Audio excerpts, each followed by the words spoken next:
2026 সালে শবে বরাত কত তারিখে? 4 ফেব্রুয়ারি বুধবার। প্রথম রোজা কত তারিখে?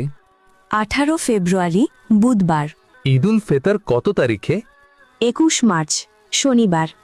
ঈদুল আজহা কত তারিখে? 28 মে বৃহস্পতিবার। পয়লা মহররম কত তারিখে? 27 জুন শনিবার। টয়লেটে গিয়ে মাথায় কাপড় না দিলে কি হয়?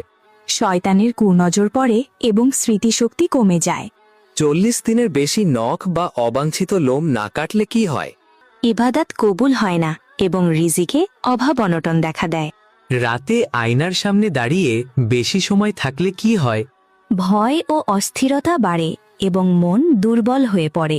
মিথ্যা কথা বেশি বললে কি হয়? হৃদয় শক্ত হয়ে যায় এবং সত্য গ্রহণের শক্তি কমে যায়। স্বামীকে তুই বলে সম্বোধন করলে স্ত্রীর কি হয়? স্ত্রীর গুনাহ হয়। স্বামীর সঙ্গে খারাপ ভাষায় কথা বললে স্ত্রীর কি পরিণতি হয়? এতে আল্লাহ অসন্তুষ্ট হন এবং গুনাহ হয়। স্বামীকে তুচ্ছ করে কথা বললে ইসলাম কি বলে? ইসলামে এটি নিষিদ্ধ আচরণ, এতে গুনাহ হয়। স্বামীর প্রতি সম্মান না দেখালে স্ত্রীর কি ক্ষতি হয়? এতে দাম্পত্য বরকত নষ্ট হয় এবং গুনাহ হয়। বাবা মায়ের কথা অবহেলা করলে কি হয়? জীবনে শান্তি কমে যায় এবং দুঃখ বাড়ে। অকারণে হাসি তামাশা বেশি করলে কি হয়? সময় নষ্ট হয় এবং কাজের মনোযোগ কমে যায়। ফজরের নামাজ না পড়ে ঘুমিয়ে থাকলে কি হয়? রিজিকে বরকত কমে যায় এবং দিন ভালো যায় না। অন্যের গোপন কথা ছড়িয়ে দিলে কি হয়? বিশ্বাস নষ্ট হয় এবং মানুষের কাছে সম্মান কমে যায়। 362 ধারা মানে কি বোঝানো হয়েছে?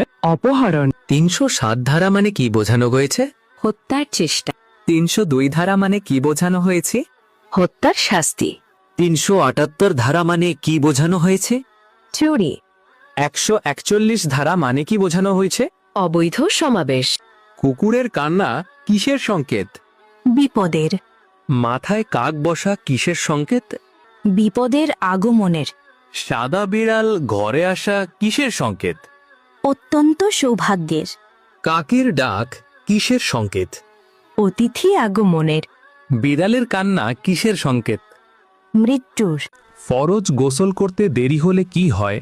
ওই ঘরে রহমতের ফেরেশতা প্রবেশ করে না। ফরজ গোসল দেরি করলে ইবাদতে কি প্রভাব পড়ে? ইবাদতে বরকত কমে যায়। নাকে পানি না দিলে কি ফরজ গোসল হবে? না, নাকে পানি দেওয়া ফরজ। ফরজ গোসল করা কেন জরুরি? পবিত্রতা ছাড়া ইবাদত কবুল